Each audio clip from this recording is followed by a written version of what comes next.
రాష్ట్రంలోని మహిళా సంఘాల సభ్యులకు ఉచిత చీరల పంపిణీ పథకానికి రాష్ట్ర ప్రభుత్వం రూ. 318.44 కోట్లను మంజూరు చేస్తూ శుక్రవారం ఉత్తర్వులు జారీ చేసింది.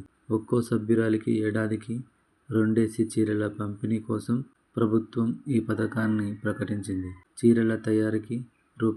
450 కోట్లు అవుతుందని అంచనా వేయగా మొదటి విడత నిధుల విడుదలకు ఉత్తర్వులు ఇచ్చింది. రాష్ట్రంలోని మహిళా సంఘాలలో ఉన్న 64 లక్షల మంది సభ్యులకు చీరల తయారీ కోసం సిరిసిల్లలోని నేత కార్మికులకు రాష్ట్ర చేనేత జౌళి శాఖ ఇప్పటికే ఆర్డర్ ఇచ్చింది.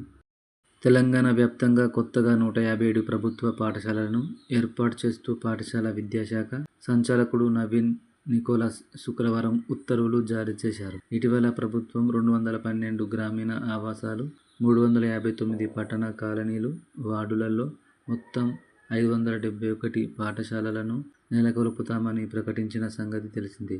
ఈ క్రమంలో ప్రభుత్వ పాఠశాలలు లేని ఆవాసాలలో కనీసం 20 మంది విద్యార్థులు అంతకు మించి ఉన్న చోట బడులను ఏర్పాటు చేయాలని నిర్ణయం తీసుకున్నారు.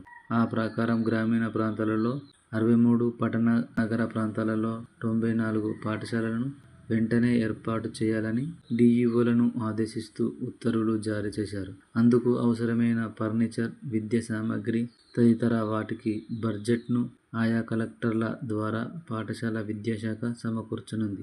ఎస్వీ ఛానల్ను లైక్ చేయండి, షేర్ చేయండి, సబ్స్క్రైబ్ చేయండి.